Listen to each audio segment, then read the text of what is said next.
Pada hari ini kita dapat berkumpul dalam rapat tindak lanjut penguasaan kembali kawasan hutan dan rencana relokasi penduduk di kawasan hutan Taman Nasional Tesonilo.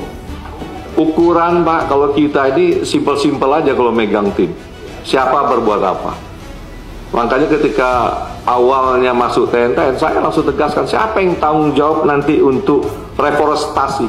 Langsung saya minta saya kejar, agar tahu siapa yang tanggung jawab kalau ini gagal.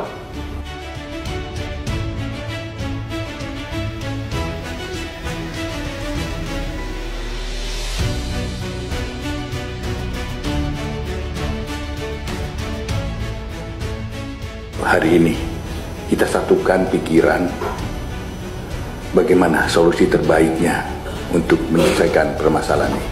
Dan untuk itu kami nyatakan bahwa rapat ini dibuka. Tapi yang paling kami sampaikan ini faktanya setelah 3 minggu kita ada di sana. Real. Sebenarnya masyarakat tidak ada masalah Pak. Yang penting dia ada solusi. Kadang-kadang mereka tanya bagaimana kami pindah dan pulang. Bisa kalau hanya itu saja. Makanya kita perlu pendataan. Kenyataan ini tantangan buat kita semua, khususnya kepada bapak-bapak dari pemerintah daerah. Kami besar harapan kami. Sekali lagi, insya Allah bisa kita lakukan dan bisa kita selesaikan. Jika ada kalimat tidak bisa, berarti ada kepentingan yang ada di dalamnya. Kami sangat terima kasih terhadap TNTN ini. Kami sangat mendukung, sangat mendukung karena ini memang konservasi. Ya, pemerintah Provinsi Riau menyatakan komitmen penuh untuk mendukung Satgas PKH dalam penertiban kawasan hutan di kawasan hutan TNTN dan juga mendukung langkah-langkah yang diambil. Yang pertama adalah kami siap menjadi mitra aktif ya, dalam proses penertiban, relokasi maupun reforestasi. Kami ingin juga memastikan bahwa proses ini tidak hanya penegakan hukum, tapi juga membawa keadilan dan keberlanjutan bagi masyarakat lingkungan. Kami siap mendukung Satgas Garuda. Selama ini sudah kita lakukan. Kami punya di Riau itu kurang lebih 4.000 prajurit, ada sekitar 1.500 prajurit di batalion yang bisa kita turunkan untuk mendukung Satgas.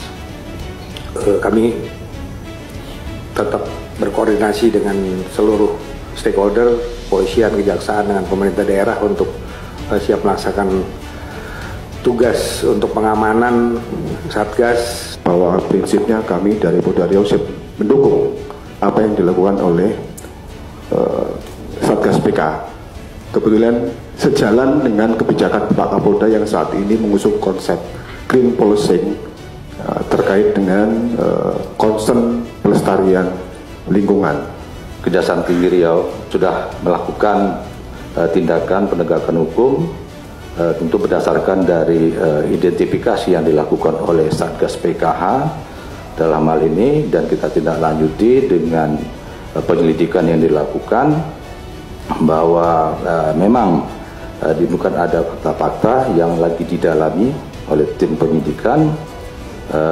Berdasarkan identifikasi itu memang ada terbitnya SKT. Kami mengucapkan terima kasih yang sebesar-besarnya karena memang harapan ini sebenarnya harapan rakyat itu sudah lama. Oleh karena itu apa yang dilakukan oleh Satgas pada hari ini tentu kita akan berikan dukungan penuh. Kita ingin fungsi hutan itu memang dikembalikan kepada fungsinya.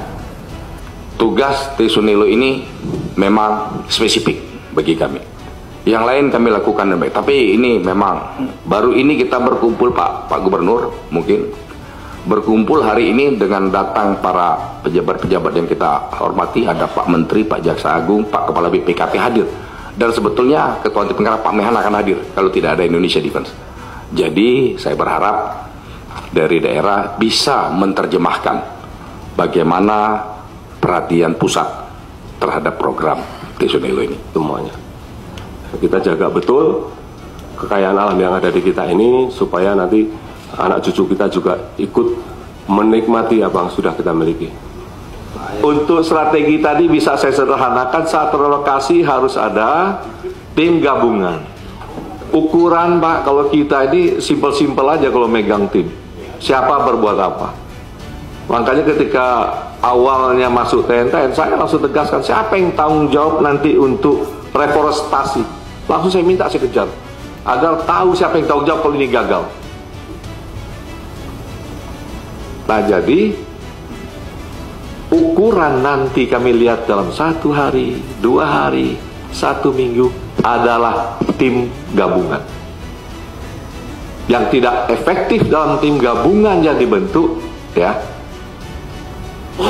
jangan sampai dikembalikan seperti yang Pak Kasum sampaikan. Dia tidak berada di kita. Bahwa kita tidak boleh mundur, kita sudah masuk, selesaikan. Permasalahan Taman Nasional Tesoneli bukannya isu lingkungan aja, tetapi juga termasuk di dalamnya permasalahan ekonomi rakyat yang harus kita selesaikan. Kalau semua masalah rakyat pasti wajib kita untuk menyelesaikannya. Insya Allah mungkin dalam waktu dekat kita harus mengambil suatu kesimpulan dan langkah-langkah yang terbaik untuk kehidupan alam dan punya keseimbangan untuk kehidupan manusianya.